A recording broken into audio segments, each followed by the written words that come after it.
Long ago in England, a wise and just king ruled the land. His name was King Uther. Times were good and the people lived well. King Uther wanted a magician at court, and so he chose the famous Merlin the magician. Merlin could see into the future, and he knew those good days were not going to last. King Uther and the Queen Guinevere had a child, a baby son.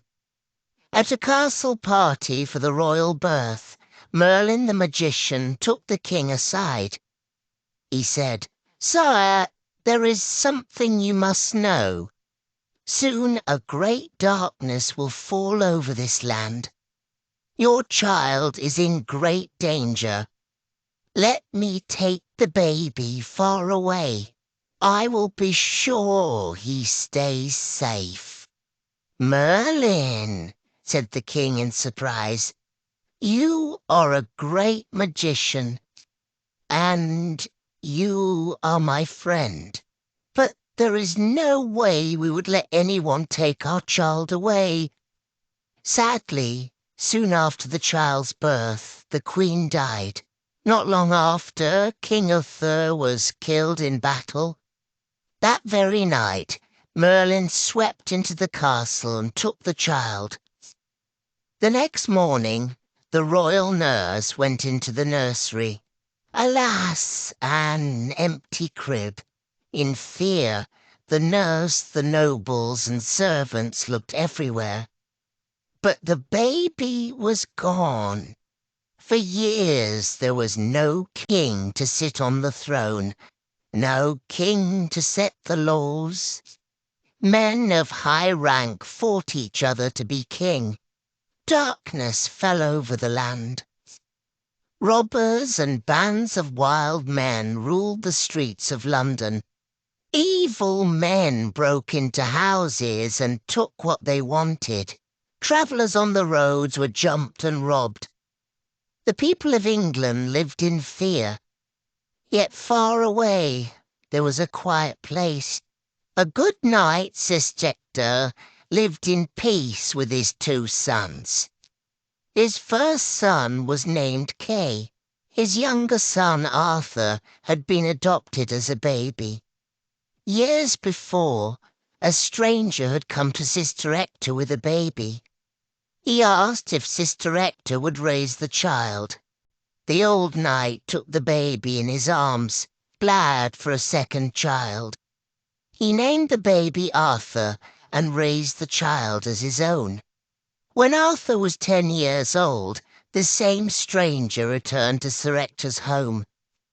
He could read and write, and so Sir Ector hired him to teach his two sons. Kay could not sit still for lessons, and he stopped coming.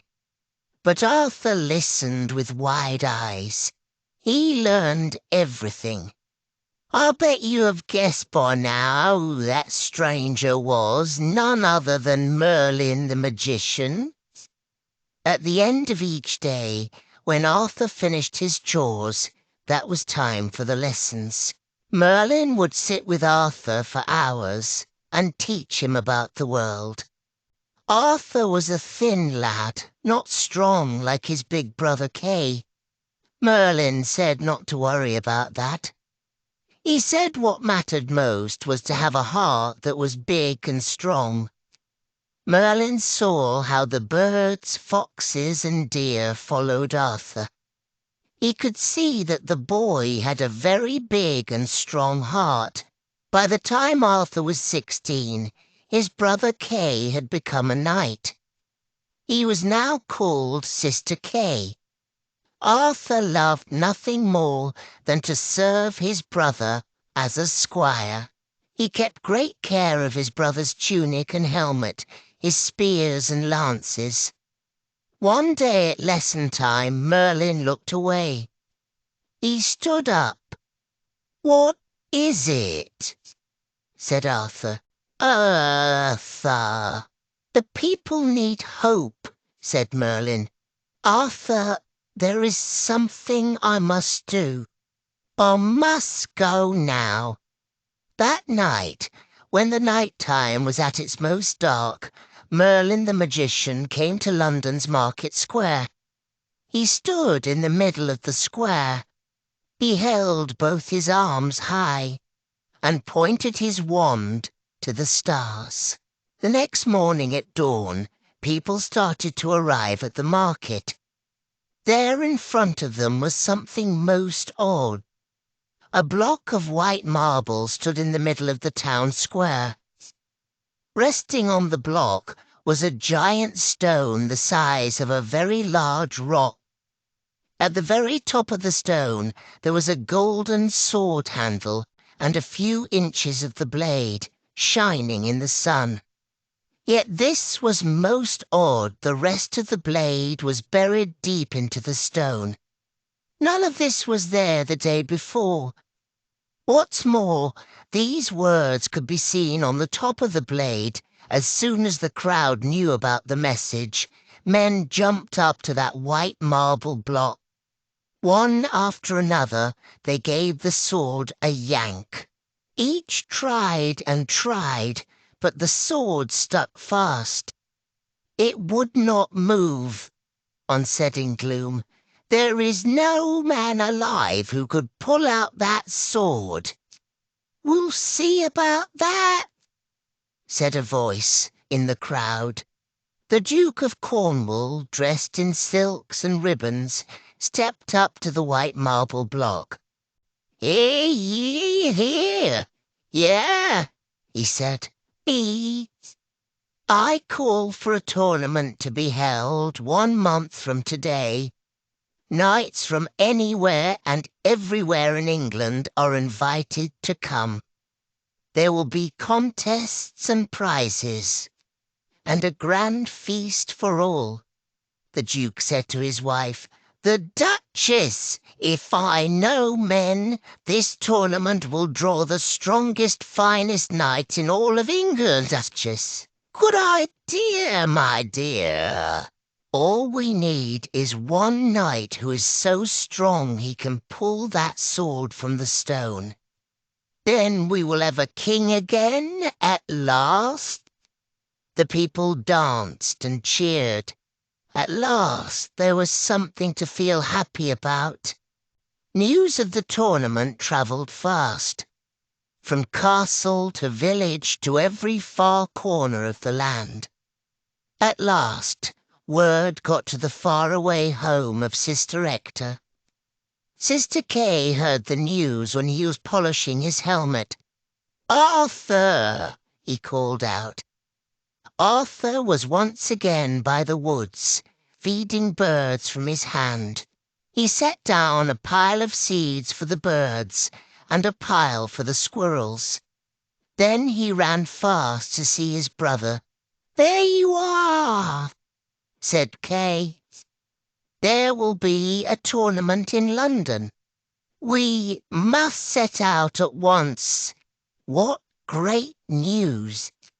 Arthur had never been more than a few miles from home. He would be the best squire ever for his brother. Arthur ran back to the house. In the courtyard his father was getting the horses ready. Sister Hector and his 2 sons rode through London on their way to the tournament. Riding through the market square, something shiny glinted in the sun. "That sword looks like it goes right into that stone," said Arthur. "But how can that be? That's impossible." "But why were guards standing all around it?" The father and his 2 sons reached the tournament. Sister Kay ran off to get in line to register. Sister Hector greeted many old friends, dukes, earls, barons, counts and countesses. Arthur sat in their tent, polishing his brother's helmet till it shone bright. A bugle sounded. The tournament was about to begin. "Get my sword," demanded Kay right away, said Arthur. But where was it?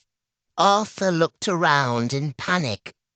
Kay's spear, battle-axe and dagger were right where they should be, but no sword.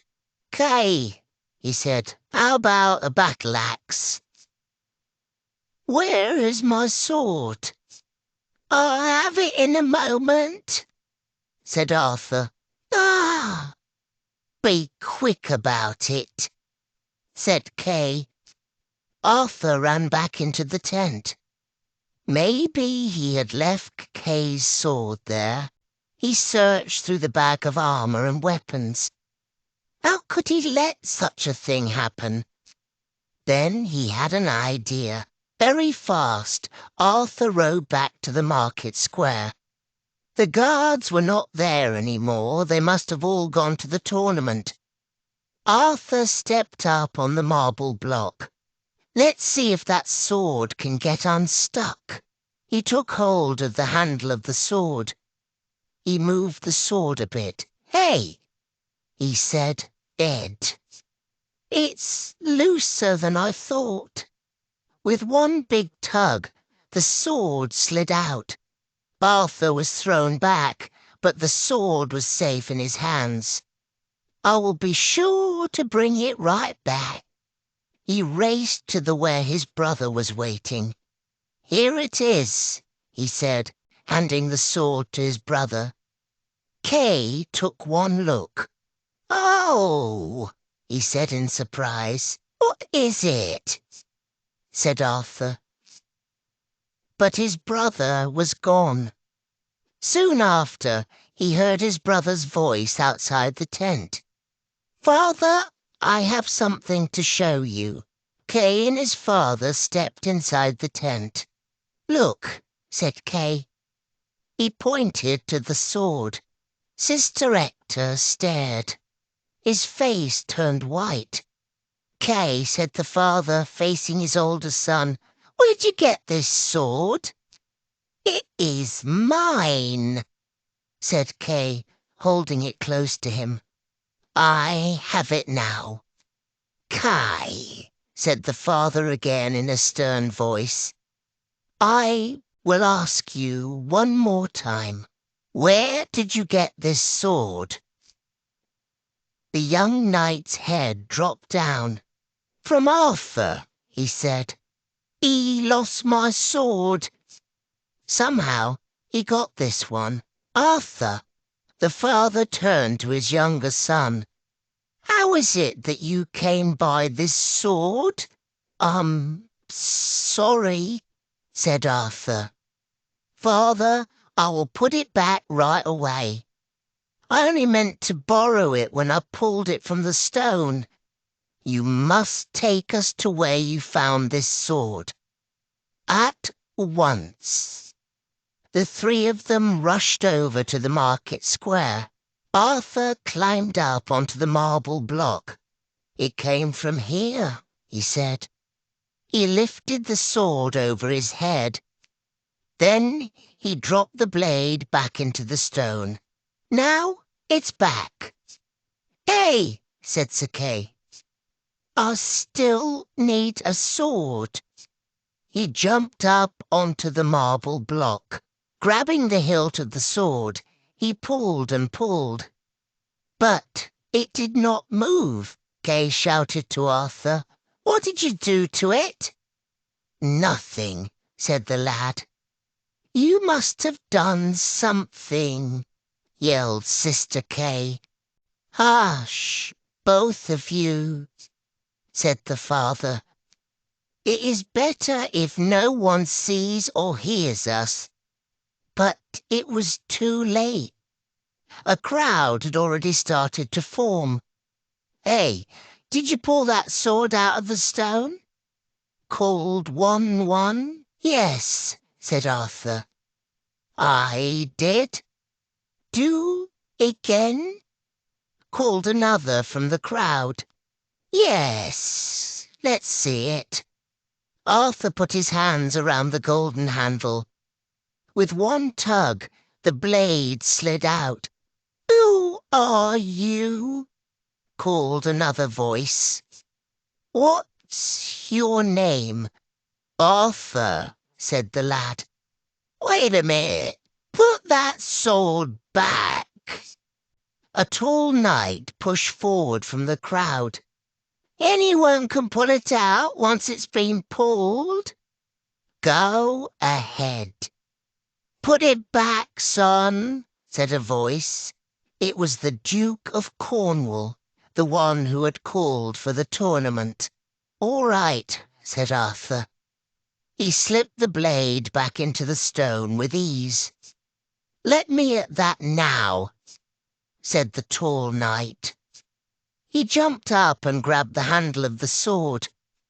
But pull and tug as he might, the sword would not move, not even a bit. Another knight tried, then another, but no one could move the sword. Some waited, thinking the longer they pulled the sword, the looser it would get. But when each man took their turn, the sword did not move for them. Let the lad try now, said the Duke of Cornwall.